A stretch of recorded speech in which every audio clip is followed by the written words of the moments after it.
يضلل فلا هادي له وأشهد أن لا إله إلا الله وحده لا شريك له وأشهد أن محمدا عبده ورسوله. اما بعد، الله متعال سپاس میگیم که بر ما شما توفیقی را داد که بر فهم شریعت الله متعال کنار هم جمع بشیم و از الله استدعا داریم که اول نیتهای همه ما را خالصانه بگردانه و اعمال خیر ما را مورد قبولش قرار بده. موضوعی را که ما شما انشاءالله درس در مورد از او آغاز میکنیم بحث نظام سیاسی اسلام است. این عنوان از مهمترین مباحث امروزی در مفاهیم اندیشه اسلامی هست و از پرجنجالترینش هم هست و اگر شوخی گونه بگیم از خطرناکترینش هم هست. این مضمون امی عنوان و حتی میشه گفت که نزاع و کشمکش که فعلا بین مسلمان ها و غیر مسلمان ها خواسته و ناخواسته واقع شده در مورد محور اصلیش حداقل همین مضمون است. اینطور میشه برش تعبیر بکنیم. دلیل گپی است که در دنیا شما میدانین هر اندیشه و فکر طرفدار ای هست که در دنیا حاکمیت بکنه و اقتدار دنیا به دستش باشه. اندیشه های دیگه هم همی کار را دارن، اسلام هم همی هدف داره. گرچه یک عده از مسلمان هایی که از لحاظ فکری کم به عقب رفتن میشه گفت کوشش میکنن مفاهیم نظام سیاسی اسلام را یک رقم ماستمالی کنن به اصطلاح اراتیا که با شرایط امروزی سازگار بیاید، تعبیری که اونا میکنن. اما تعبیر دقیق ترش است که به گونه میخواین مفاهیم نظام سیاسی اسلام را، البته اونایی که حداقل قائل به این اصطلاح هستند، به گونه او را بیان بکنن که حداقل در تضاد با حاکمیت های با اندیشه های حاکم در دنیا که بیشتر غرب است قرار نگیره. و متاسفانه یک عده خود در تلاش عزیزن که بیخی همین مفهوم حذف بکنن و یک عده از کسان به عنوان مسلمان حتی طرفدار همین اصطلاح بخی نیستن، میگه ما در اسلام نظام سیاسی نداریم بخی. اونایی که باز کمتم قائل هم هستن میخواین را به گونه تحریف شدهش بیان بکنن و دلیلش هم ایست که در شرایط امروزی در دنیا غرب به عنوان به تعبیر میشه بگیم قدرت حاکم در دنیا از این زیاد حراس داره و نقطه تقابل میان اسلام و غرب هم روی امین نکته هست. البته ابعاد دیگه هم داره، اینطور نمیشه که ما ابعاد دیگه ش انکار بکنیم، اما عمود دریچه که اختلاف واقع میشه در امین نکته هست. به این خاطر شناختی مضمون مهم هست. یعنی قبل از این که ما مسائل بحثی به اصطلاح مضمون را بخوانیم خوب است که اول اهمیتی گپ بفهمیم. ما قاعدتا علما وقتی در مورد یک موضوع صحبت میکنن اول اهمیتش میگن. پس این از دو وجه یا حتی میشه گفت از سه وجه اهمیت زیاده داره. وجه اولش ایست که کسان در تلاش تحریف این مفهوم هستند. وجه دومش ایست که این مسائل در جهان اسلام کمتر بحث شده، البته در نزد عامه در بین کسانی که طبعا با این مفاهیم سر و کار دارن طبعا به حد کافی بحث شده، اما عامه از این اصطلاحات و از این مفاهیم چی هستن کمتر خبر دارن و کمتر آگاهی دارن.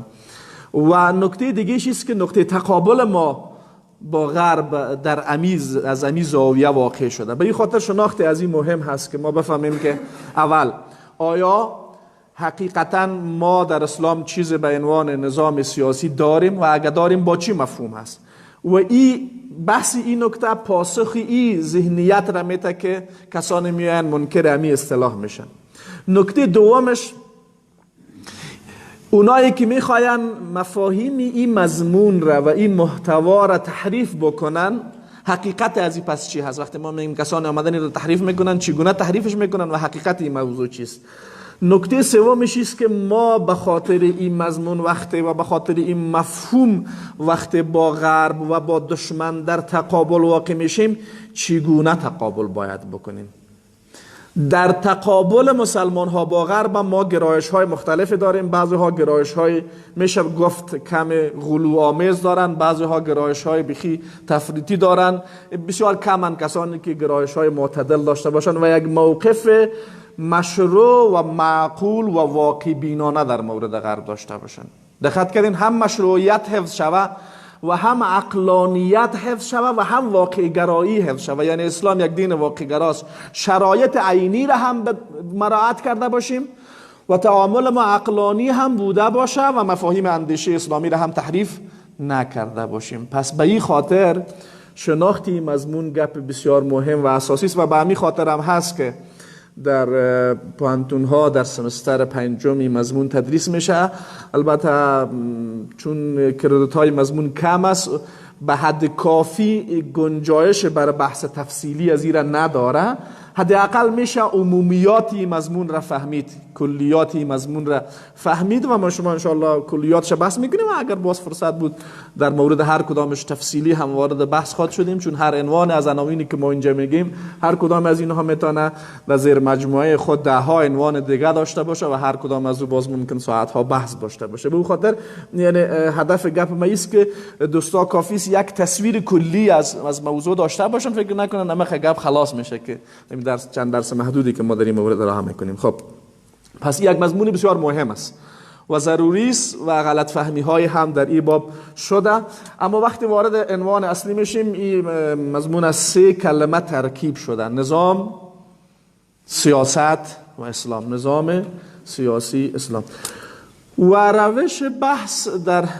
روش بحث علمی در همه مفاهیم است که شما وقتی یک کلمه ترکیبی را میگین، اول هر کدام از این کلمات را به صورت جداگانه باید توضیح بدین و بعد از او اینا را به صورت مجموعی هم توضیح بدین. کلمه نظام و سیاست و اسلام هر کدام از اینها از لحاظ لغوی معنا داره، از لحاظ اصطلاحی معنا داره و باز 3 از اینها وقتی کنار هم قرار میگیره یک معنای کاملتر بر خودش پیدا میکنه. و هر 3 از این کلمات عربی است.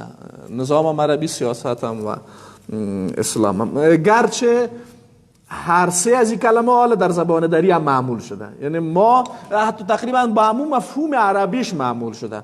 گاه وقتی یک کلمه از یک زبان به زبان دیگه انتقال پیدا میکنه، معنایش چی میشه؟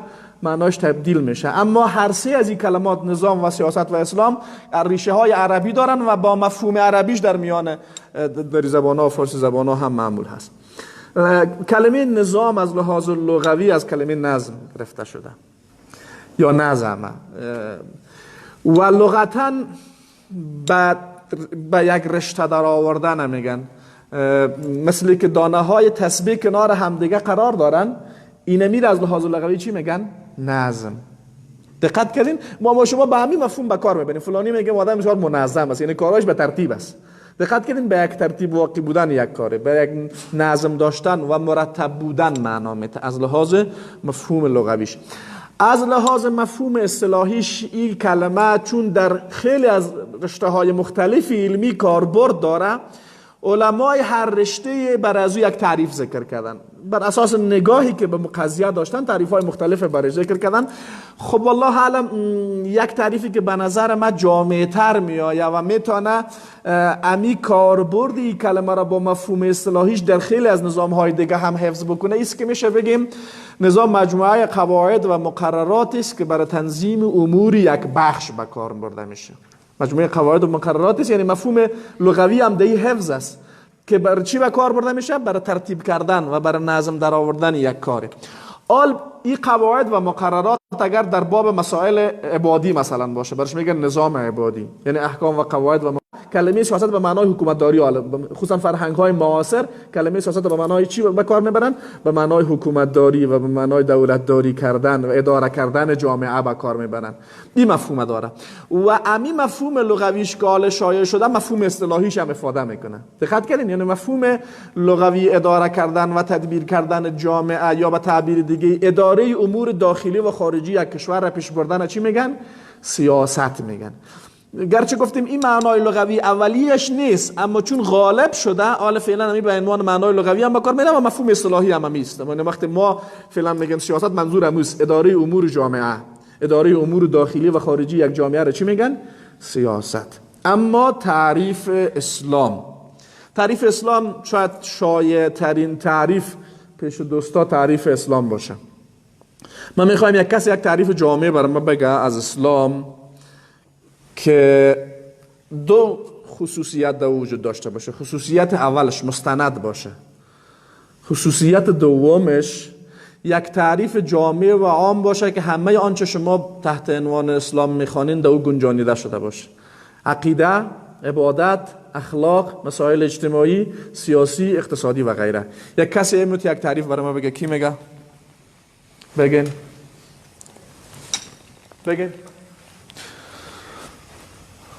الله الرحمن الرحیم.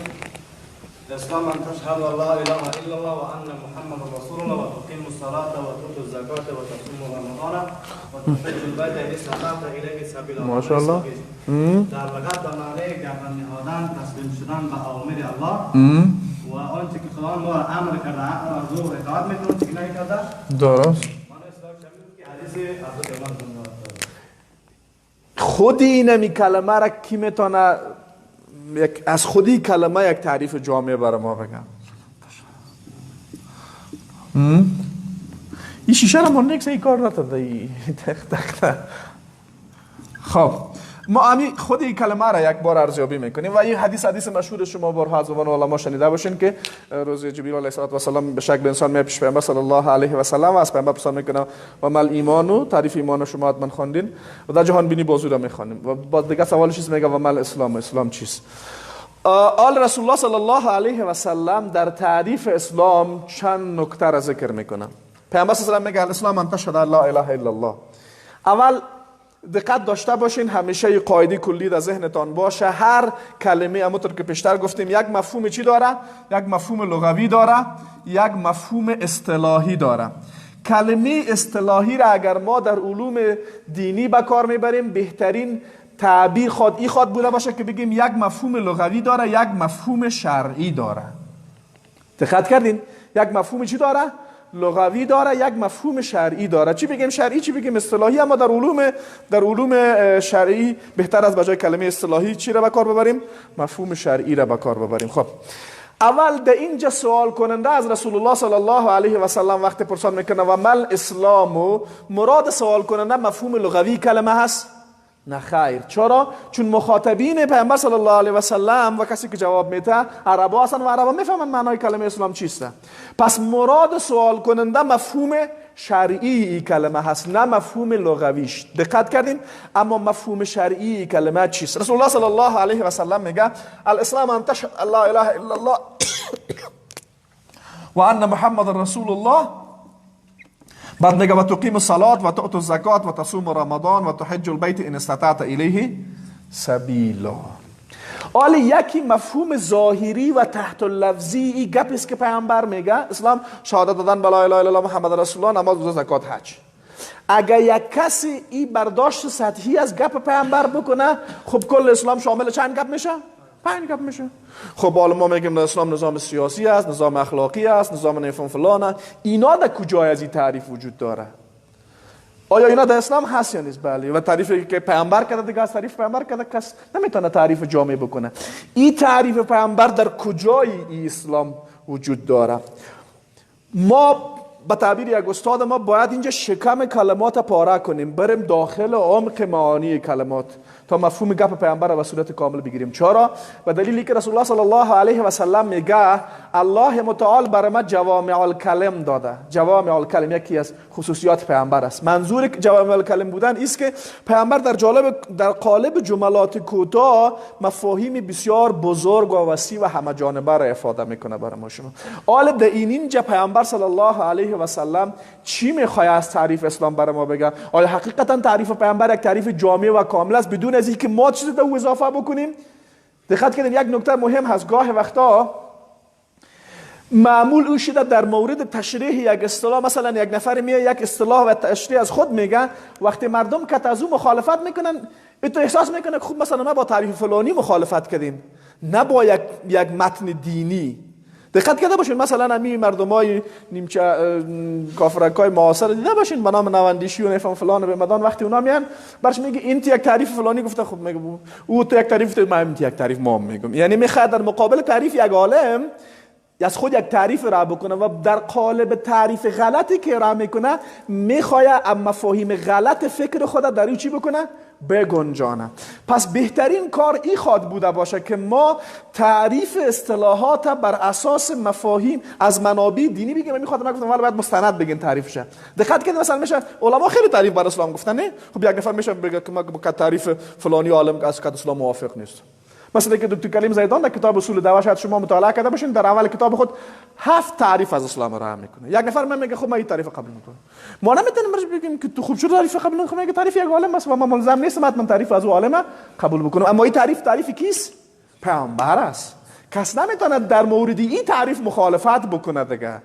پس ضرورتا ما باید این تعریف چی بکنیم؟ این تعریف باید بگشاییم و مفهومش رو باز بکنیم تا دقیقاً مفهوم تعریف پیامبر را بگیریم. من به خاطر تفصیلی تر میگم که این براتون بسیار در هر چیزی که شما به نام اسلام میخوانین چی هست؟ کارایی زیاد داره که حقیقتا آنچه که ما میگیم گپایی است که ما به اسلام چسباندیم یا نه، اینا در متن تعریف پیامبر از اسلام وجود داره. کلمات محوری پیامبر دقت کنین. پیامبر صلی الله علیه و سلم یک کلمه تشهد را به کار برده، دیگه کلمه اله را، دیگه کلمه الله را و دیگه کلمه محمد و رسول. اینا کلمات چیست؟ محوری این جمله هست. اول کلمه انتشهد. کلمه انتشهد هم از جمله کلمات عربی است که در زبان دری به مفهوم عربیش کاربرد داره. ما شما میگیم شهادت دادن، نه، منظور از شهادت دادن یعنی به یک مسئله اقرار کردن یا به یک مسئله چی کردن؟ اعتراف کردن. شهادت دادن یعنی به یک چیز اقرار کردن و اعتراف کردن. خب حال اقرار و اعتراف، کدام اقرار و اعتراف اعتبار داره؟ دقت کنید، یعنی به تعبیر دیگه به عنوان شهادت درست و به عنوان شهادت صحیح قابل قبول است. اول شرط اول اقرار و اعترافی که اعتبار داره است که بر مبنای علم باشه. او شهادتی که بدون علم باشه هیچ نوع اعتباری نداره. او شهادتی که بدون علم باشه اعتبار نداره. حتی در امور روزمره ما و شما هم یک نفر در مورد یک چیز شهادت بده علم نداشته باشه این هیچ نوع اعتباری نداره. به عنوان مثلا یک کدام جنجاله که مثلا در یک محکمه باشه، شما به عنوان شاهد برین در اونجا برای قاضی بگین قاضی صاحب ما آمدیم شهادت میدیم، یعنی به یک مسئله اقرار و اعتراف میکنیم. قاضی از شما پرسان میکنه که خب فلانی خان تو آمدی در اینجا شهادت میدی، آیا تو با آنچه که شهادت میدی علم داری؟ شما بگین که نه، شهادتان قبول میشه؟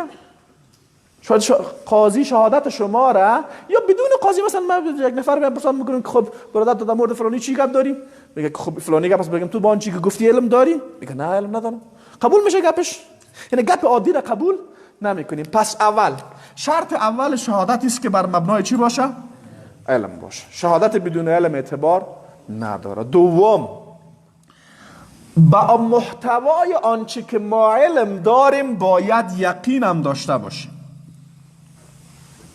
او شهادت و اقرار و اعترافی که بر اساس علم باشه، یعنی یک نفر دانش و آگاهی در اون مورد داره اما با او دانش و آگاهی خودش یقین نداره، این شهادت هم بازم قابل قبول نیست. خب آله داشتن علم و داشتن یقین با آنچه که انسان شهادت میده خودش در مفهوم کلمه ان تشهد رسول الله صلی الله علیه و سلم وجود داره. بر علاوه از این قرآن کریم اینی قیود را در مورد شهادت دادن به صورت واضح ذکر میکنه. شما در سوره محمد حتما خواندین، الله تبارک و تعالی امر میکنه فعلم انه لا اله فعلم. دقیقا شرط چی رو ذکر میکنه؟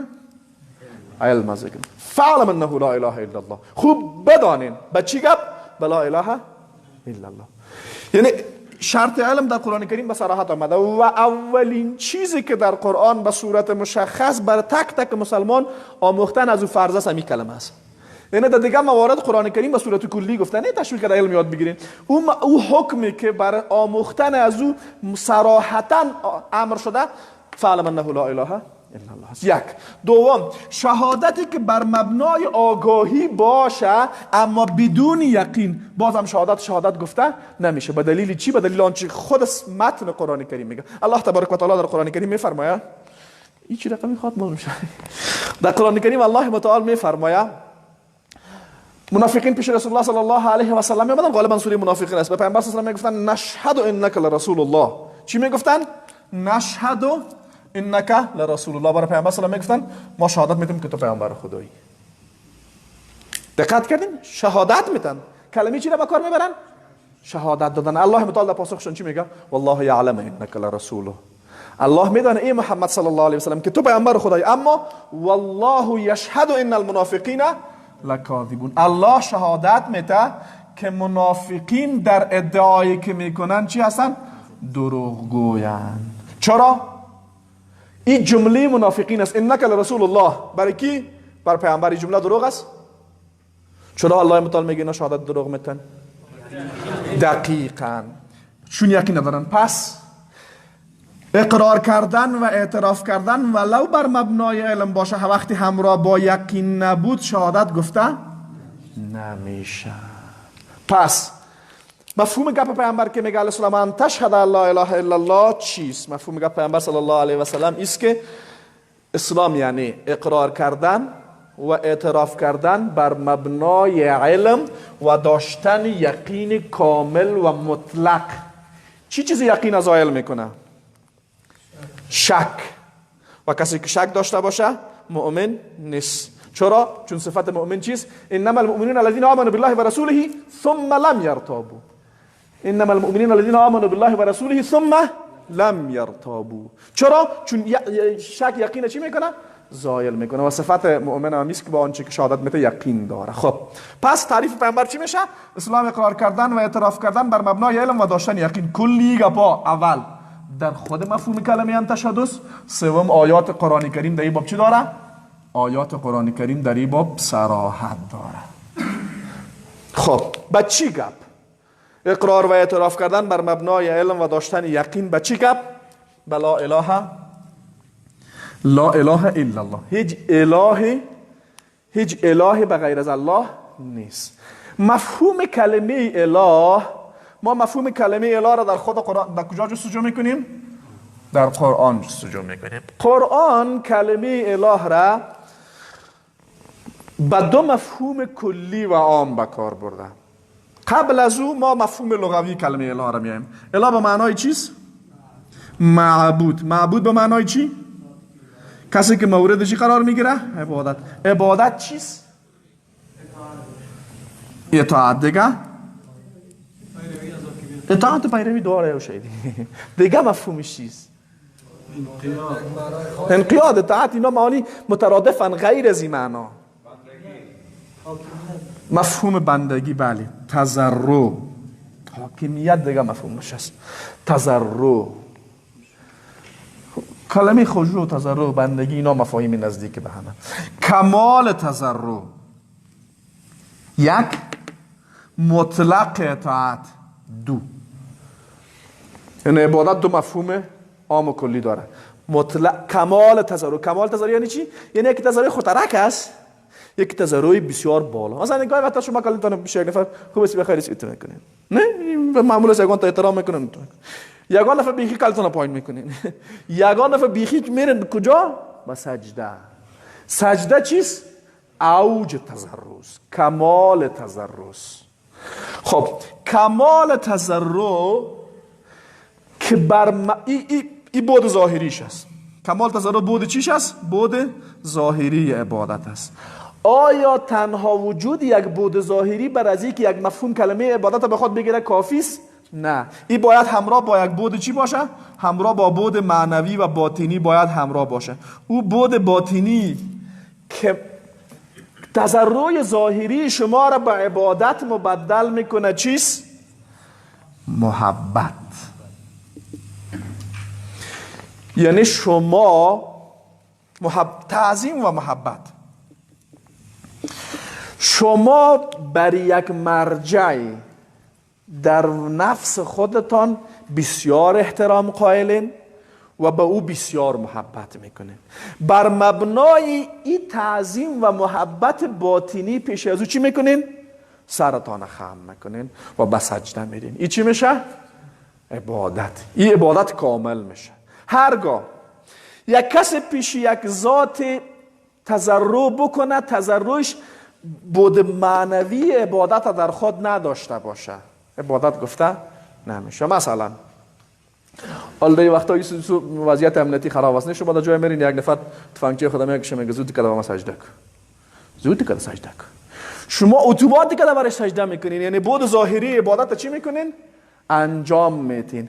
اما اینمی بود ظاهری عبادت انجام میتین توأم با بود باطنی نیست، یعنی در دلتان نسبت به او هیچ نوع تعظیم و محبت قائل نیستین. شما او را عبادت کردین، گرچه ظاهرش عبادت انجام دیدن اما این عبادت گفته نمیشه. یعنی مثلا والله شما برای سجده بکنین، در دل خود براتون میگه به خدا فانکشن نمیدیم دانت میزدم دیگه.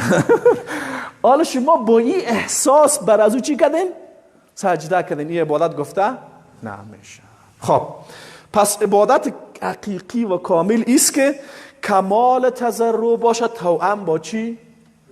توأم با کمال محبت.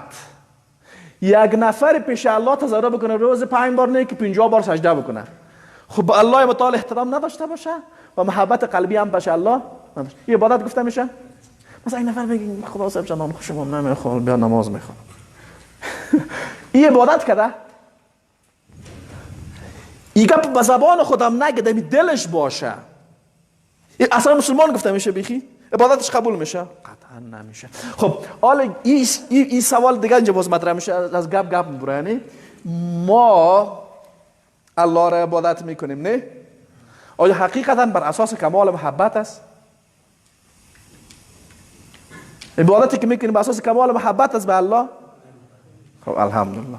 چطور بفهمیم که واقعا عبادت ما بر اساس محبت است؟ و نکته مهمش چگونه محبت الله تعالی جلب کنیم؟ این گپ مهم است. این باز گپ کلان است و یک راهش شناخت الله متعال است، شناخت الله. ما الله را وقتی خوب نشناسیم ولو بگیم بله محبت دارم، خب واقعا محبت نداریم. اگر واقعا محبت داشته باشیم کیفیت عبادت ما فهمیده میشه. هر کدام ما خود ما میفهمیم کیفیت عبادت ما چیزی. من خودم مورد خود قضاوت میکنم، مزهش نیست. دقت کردین؟ این چرا؟ به دلیل از اینکه محبت اسباب داره، اسباب ایجاد محبت در قلب. این بر اساس شناخت میشه و این بحث کلان و گسترده است. ما یک سلسله درس‌های تحت عنوان معرفی الله در قرآن داریم. یک دو صفت بحث کردیم، تقریبا 23 درس است و دوستان میشه بشنون. ما این هر صفت الله متعال بحث بکنیم و تا 12 درس خاطر شد دیگه. چه غمی میشه والله اعلم. بعد ترتیب خب ما زیاد از موضوع دور نمیرم. پس مفهوم عبادت میگیم کمال تضرعی که توأم با تعظیم و محبت باشه. شیخ الاسلام ابن تیمیه رحمه الله عبادت همین رقم تعریف میکنه. خب آیا عبادت با همین مفهومش خلاص میشه؟ نه خیر، دیگه مفهومم داره. این از کجا میگیم؟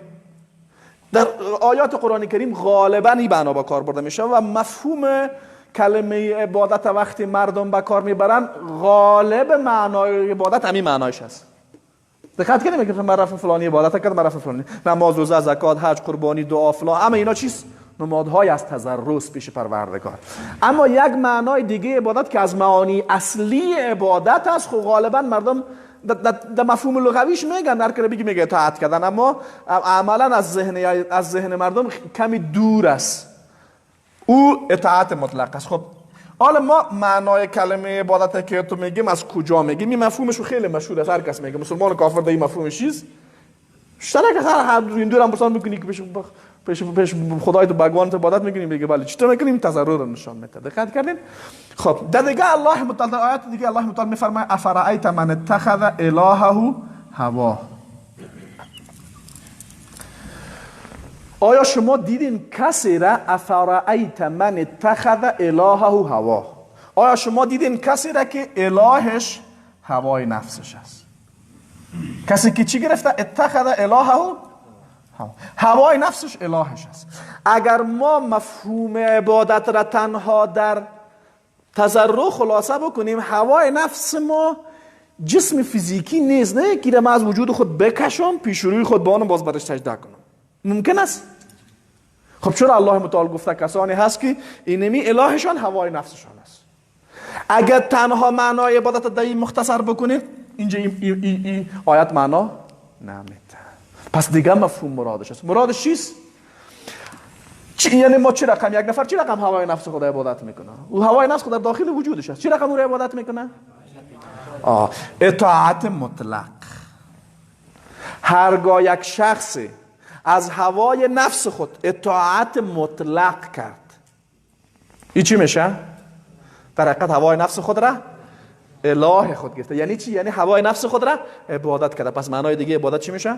مطلق اطاعت کردن میشه. خب آله ان لا اله الا الله یعنی چی؟ اسلام. شما دقت کنین، کل زیرا از ابتدا تا آخر دقت کنین. اسلام چی شد؟ اسلام اقرار کردن، اعتراف کردن بر مبنای علم و داشتن یقین کامل به ای که هیچ کسی بغیر از الله اله نیست. یعنی چی؟ یعنی هیچ کسی بغیر از الله معبود نیست. یعنی چی؟ یعنی هیچ کسی بغیر از الله مستحق عبادت نیست. یعنی چی؟ یعنی هیچ کسی بغیر از الله مستحق کمال تضرعی که تو با تعظیم باشه و مستحق مطلق اطاعت نیست. دقت کردین؟ آله ما شما چیزی داریم به نام دین. دین نه اسلام نام یک دین هست. این چی هست؟ دین چیست؟ مجموعه از احکام هست یا نیست؟ مجموعه از احکام است. نه؟ در کدام زمینه ها؟ اول در زمینه عقیده. آیا دین و اسلام احکام اعتقادی داره یا نه؟ خیلی خوب. احکام عبادی چی؟ داره یا نداره؟ احکام اخلاقی چی؟ احکام اجتماعی چی؟ احکام سیاسی چی؟ احکام اقتصادی چی؟ کلی احکام داره. پس اطاعت مطلق کردن از الله در زمینه عقیده، عبادت، اخلاق، مسائل اجتماعی، سیاسی و اقتصادی چی میشه؟ یعنی تعهد به عبادت کردن الله. خب اطاعت مطلق که میگیم یعنی چی؟ یعنی همه آنچه که ثابت شده باشه تسلیم میشی. نمیشه که یک شی بگیری دیگه شی لابتی، دیگه شی بگیری دیگه شی بانی. این رقم نمیشه. مثلا البته اون مسائل قطعی، البته باز دین احکام قطعی و غیر قطعی خود داره. دقت کردین؟ در باب عقیده مثلا ارکان ایمان به الله، ملائکه، کتاب‌های الهی، پیامبران الهی، یک نفر باید کلش قبول بکنه. نه مثلا اگر یک نفر بگه که ایمان به الله را قبول دارم، ایمان به ملائکه را قبول ندارم، مسلمان است؟ بگه ایمان به ملائکه را قبول دارم، جبریل چه نام خوشم نمیاد، مسلمان است؟ کلش نقض میشه. نه تو نمیشه که اون دیگه ایمانش به دردش بخوره، این ایمانی که به جبریل نداره دیگه مشکل ایجاد نکنه براش. چرا؟ چون در تقابل با چیست؟ اطاعت مطلق است. اطاعت مطلق که نکردی خلاص دیگه، چی یک حکم نقض کنی، چی کلش نقض کنی. یا یک نفر بگه خوب ایمان به ملائکه را قبول دارم، مثلا پیامبرا را قبول دارم، موسی را قبول ندارم، باز چی؟ نمیشه. ایمان به پیامبران را قبول دارم، ایمان به کتاب ها که مثلا تورات قبول ندارم، باز نمیشه. ایمان به روز قیامت یک بخش بگه مثلا صلات قبول ندارم، مسلمان نیست. در باب عبادت مثلا چی؟ مثلا نفر آدم تنبل باشه بگه والا عبادت خوب چیز است، همین نماز دیگه یک ذره نمیشه، جور نمیگم کت نماز میشه، مسلمان است. یک آدم شیکمبو باشه بگه برو نمازم خیره، یک رقم مصرف نداره، امیز روزه دیگه نه، هوا گاهی وقتا مثلا تابستان هوا سرد میشه، روزام طولانی، روزه نه قبول نداره، مسلمان است. یک آدم پیسه خود دوست داشته باشه بگه زکات قبول نداره، مسلمان میمونه؟ نمیمونه، کلش باید قبول بکنه. در باب مسائل اخلاقی چی؟ یک نفر بگه نه من قبول ندارم که دروغ حرام است، کی میشه؟ به دروغ کی زندگی میشه؟ میگه این مسلمان میمونه. یک نفر بگه نه من قبول ندارم زنا حرام است، چی که پس ما راضی فلانی راضی دیگه چی مشکل است؟ این مسلمان میمونه؟ نمیمونه. در باب مسائل اجتماعی چی؟ یک مثال جزئی براتون میگم چون این مرض کلان است، کمی توضیحش میدم. اجتماع اسلامی جامعه‌ای را که اسلام شکل میده بر مبنای چیست؟ بر مبنای عقیده است. دقت کردین؟ بر مبنای چیست؟ بر مبنای عقیده. اگر یک نفر ساختارهای اجتماعی را که اسلام معرفی کرده قبول نداشته باشه، عقیدتاً قبول نداشته باشه، ولی 24 ساعت نماز بخونه، مسلمان نیست. مثلا الله متعال در مورد تفاوت نژادها و زبانها و اقوام و ملتها میگه اینا چیست؟ اینا به خاطر چیست؟ لتعارفوا. ان اکرمکم عند الله اتقاکم. تقوا معیار برتری است، تفاوت زبانها و اقوام و ملتها به خاطر شناخته است. یک نفر بگه نه این رقم هم نیست دیگه که تو میگی، اونگه پختانه ده نظر برابر این اسنه برابر به این آیت ایمان داره. تاجیکا میگن ما خیلی مردم دیسکوسی میام خونه که کوچیکه کاملا مسلمان نه از آلگاه خیلی دیسکوشن نه ازبکا که بخی بیام مارشال داریم. این با این آیت یا ایها الناس انا خلقناکم من ذکر و انثى و جعلناکم شعوبا و قبائل لتعارفوا. هر آیت اول یقین باید داشته باشی بهش، نه بعد بوده عملی نه. یک نفر با آیت اقیم الصلاة ایمان نداشته باشه 5 وقت 50 وقت 500 وقت نماز بخونه نمازش میشه؟ عمل در اسلام زمان اعتبار داره که بر اساس چی باشه؟ بر اساس عقیده باشه. خب ما به اینی آیت ما یقین کار داره یا نه؟ اینی آیت ایمان کار داره یا نه؟ یا ایها الناس انا خلقناکم من ذکر و انثى و جعلناکم شعوبا و قبائل لتعارفوا. چه رقم یقین داشته باشی؟ یعنی چی؟ یعنی تفاوت زبان ها و اقوام و نژادهای مختلف اینا دلیل برتری نیست. دلیل برتری چیست؟ تقوا. اینا نشانه های چیستن؟ نشانه های عظمت خدا. انسان های متعصب به این آیت به همین مفهوم ایمان داره؟ ایمان داره؟ ساختارهای این حکم اجتماعی اسلام است. انسان متعصب به آیت انما المؤمنون اخوة ایمان داره؟ اگه ایمان داشته باشه باز میتونه متعصب باشه؟ امکان داره ایمان به آیت انما المؤمنون اخوة با تعصب در قلب جمع شود؟ ممکن است؟ نیست ممکن. یا در باب مسائل سیاسی که گفتیم سر از این مضمون زیاد تاخت و تاز میشه، من یک مثال برای شما ذکر میکنم. شما ببینید دقیقاً آیات قرآن کریم حتی کلمات یکیست. الله متعال میگه کتب علیکم الصیام. این آیات قرآن است، نه؟ کتب علیکم الصیام. در دیگه جای میگه این کتب علیکم امی علیکم کتب علیکم القصاص. در دیگه آیت میگه کتب علیکم امی علیکم قتال. این حکم عبادی است. اگر کس به این آیت تسلیم نبود مسلمان است. اینی حکم چیست؟ سیاسی است. این افراد به صورت فردی اجرا کرده میتونن. تو میتونی برید کجا یک نفر بکشی چی کنی باشه؟ والا یک نفر قصاص کنم. چه دیوانه خودش کشته میشه. و بعد ما خود به خدا را عمل کردم. کتب علیکم القصاص. حق داریم. آیا این فرض انجام همین فرض است یا نه؟ انجام از این فرض نیست؟ این رو خب به صورت فردی انجام داده میتونی. میره انجام داده میتونی. که چطور شوی؟ نظام سیاسی هم که نباشه. با این کدیات چطور کنیم؟ تیرو خدا بیاریم ازش. کتب علیکم القتال چیست؟ حکم سیاسی. متناظر با امریکا میکشه. والا اگه میکشه دیگه یک روز میمونه میخویزار. نه میکشه دیگه. نیاز به چی داره؟ تنظیم کار داره، نیاز به یک ساختار کار داره. آیا واجب است یا نیست؟ حکم سیاسی است. دقت کردین؟ کتب علیکم الصیام، کتب علیکم القصاص، کتب علیکم. حالا یک نفر سیکولار بسیار بی‌حقن. خب گاهی وقتا اینا خود بسیار رو شور میگن، واقعا بی‌حقن. خب چطور میتونی بین این آیات تفریق بکنی؟ اگه بیای بگی که آیات قبول ندارم، خب گپت خراب میشه. اگه بگی قبول دارم چه رقمی عملیش میکنی؟ اگه بگی نه قبول دارم عملی نمیکنی، خب باز نمیشه دیگه. یعنی امی کسایی که خواسته بشین یک حق باطل نشان بدن، یک جای نه دو جای نه هزار جا گیر میمانن. تو دقت کردین؟ خب اینا احکام چیست؟ سیاسی. خب کلی از اینا رو باید قبول بکنی. احکام مثلا اقتصادی چی؟ یک آیت برای شما میگم. الله متعال در قرآن کریم میگه و احل الله البیع و حرم الربا. یک نفر بیا بگه که شما مسلمانان بسیار ماشاءالله هستین، خب برو خیر میکل احکام عقیده رو قبول کردم. میگه حالا مرا الا بتیم نه، میگم نه برو می عبادات هم قبول کردم. نه، احکام اخلاقی رو هم قبول کردم، احکام اجتماعی رو هم قبول کردم، احکام سیاسی رو هم قبول کردم، احکام اقتصادی رو هم قبول کردم. اگه یک نفر بگه کلی از اینا قبول، هم احکام اقتصادی هم دیگراش قبول، اینی حکم که احل الله البیع خیلی خوب و حرم الربا، اینی دو کلمه دیگه نمیشه. حالا که از دنیا که است یک شنفم قریه کوچک شده، نظام حاکم در دنیا بازار آزاد است، حرم الربا جور نمیاد. کل نظام های سیستم های بانکی دنیا سیستم های ربوی در کشورهای اسلامی غیر اسلام نمیشه. حرم الربا نمیشه، قبولش نداره. مسلمان شد. تنها با اینی که یک بخش از هزار حکم از احکام اقتصادی اسلام است، اسلام یک نفر کاملا چی میشه؟ نقص میشه. دقت کردین؟ خب پس اسلام چی شد؟ اسلام اقرار کردن. من دستم که درس میدونم رقمی گرده اقرار کردن اعتراف کردن بر مبنای علم و داشتن یقین مطلق و کامل است به ای که هیچ کسی بغیر از الله مستحق کمال تضرع و مطلق اطاعت نیست. گپ خلاص میشه.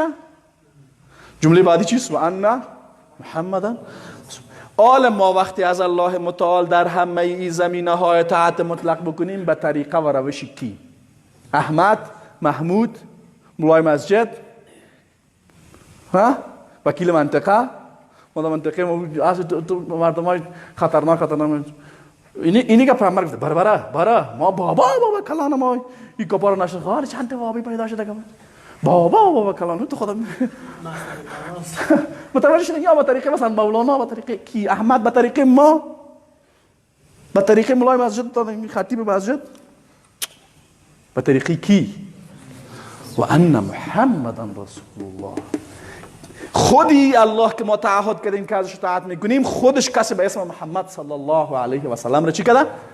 رسول روان کرده. این چی را بر ما آورده؟ کل دین آورده. خب این گپ هم که گفتیم گپ خلاص میشه؟ نماز، روزه، زکات، حج نمونه های از چیز؟ نمونه ها. الله پیامبر میشه مثال ذکر کرده از عمل.